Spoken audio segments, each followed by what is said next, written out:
Yan, good day mga idol. Andito tayo ngayon sa may Rizal Nueva Ecija sa Pampanga River, kung saan papasyalan natin mga idol itong hanging bridge na nasira noong bagyong Pipito. Ayan po yung hanging bridge na pumilipit mga idol.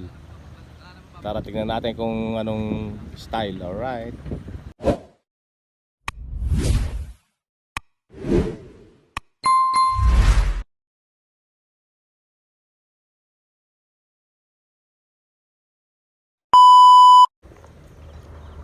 So yan mga idol, susubukan natin umakyat dito sa entrada, sa may hagdan. Ayan, bibilang tayo ng step. Hindi ko na bilang. Ay, sarado, may saradong yero mga idol. Yan po ang hanging bridge. Ayan, pumilipit po ang hanging bridge mga idol.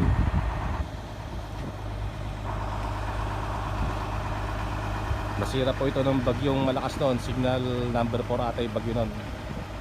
Ayan. Yan po pagkakapilipit na hanging bridge. Tingnan nyo yung pagkakapilipit oh. Super typhoon kasi yun nangyari noon. Bagyong Pipito yata yun noong 2024. Ayan, kitang kita naman natin pumilipit. Ginagawa na po ngayon. Ayan, nag-start na po silang kumpunihin ang nasirang hanging bridge. Ano naman mga idol, lumambon, sarap. Dito yan sa Pampanga River, mula sa ilog ng Pantabangan Dam. Yan. Alright, ginagawa na ang pilipit na hanging bridge sa pagkakasira ng bagyong Pipito. Check it out. Yan mga idol, gagawin na tong hanging bridge na nasira ng bagyong Pipito mga idol. Kaya meron ng bakto. Kitang kita naman natin, kakawitin niya yan mga idol. Ayun o.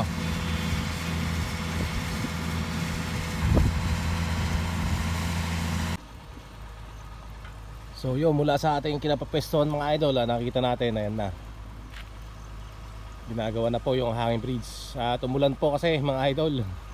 Ayan, tayo nabasa ng ulan. Ayan, ang ganda rito mga idol. Sa mga hindi pa nakasubscribe mga idol, please subscribe sa channel na to. Alright, tara, pasyalan pa natin.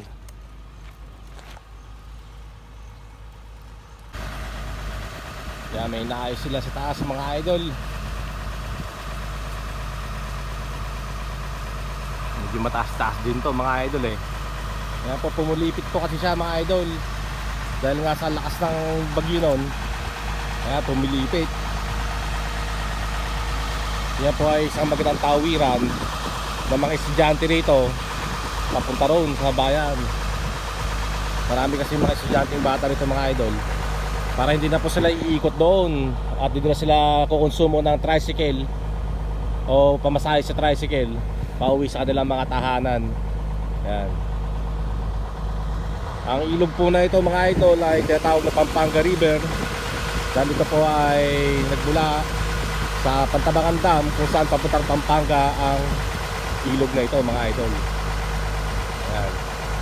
Dito po yan sa Rizal Nueva Ecija, Poblacion East. At kita nyo naman na naka-slope na ang DK mga idol. Ayan, naka-slope na. At may hagdan pababa. Ayan. Pinababaw lang muna nila ang ilog mga idol dahil tagulan at malapit na rin umani ang mga palay mga idol. At di naman kailangan ng maraming tubig. Ayan, binaba na po yung bakit ng bakto mga idol. At mayroon silang kinukumpuni ron mga idol na nagmula doon sa taas. Ayan. Mahigpit kasi ang pagkakapilipin itong hanging bridge ito mga idol. Hindi lang tayo makapasok doon dahil may harang doon sa pinto na yon. Nakita natin kanina naharangan ng yero. Kaya mga idol oh. Right.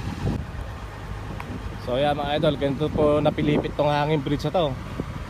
Kitang kita naman natin mga idol na delikadong daanan na. Kaya ginagawa na to mga idol. Ayun o, pumilipit talaga siya. Kalupit ng pagkakapilipit mga idol. Sa sobrang lakas ng bagyo noon noong 2024.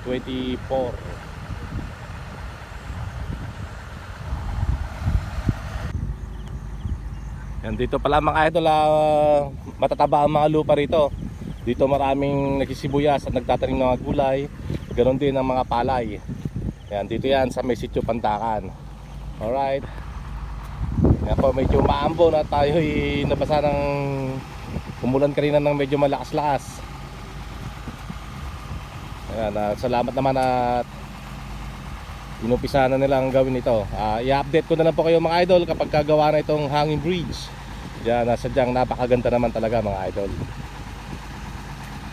Kaya sa ngayon, inuumpisahan pa lang mga idol.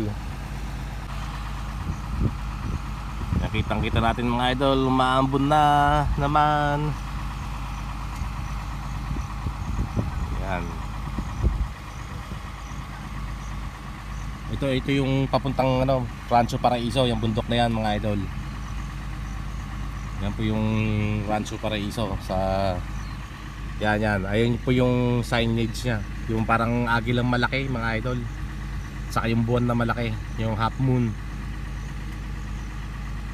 At pagbaba mo sa bundok na yon, ito na nga ang Sitio Pandakan, Poblacion East, Rizal Nueva. Kung saan matatagpuan itong napakagandang hanging bridge na ngayon ay kasalukuyang kinukumpuni. Ayan.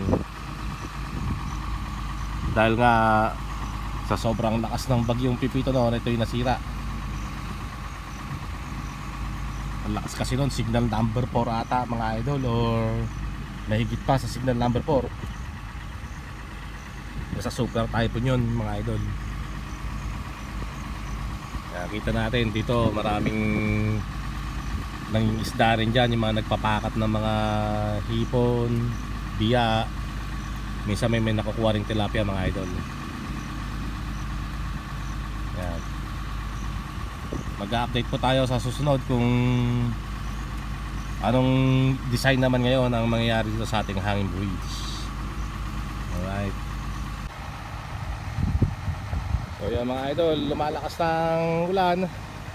At hanggang dito na lang muna ang aking mga vlog mga idol. So salamat sa inyong panonood. Thank you for watching. Sa mga hindi pa nakasubscribe, please subscribe sa channel na to mga idol. Okay, thank you very much. At God bless everyone. Alright. Check it out, mabuhay mga idol. Alright, mabuhay tayong lahat hanggat gusto natin. Alright, check it out.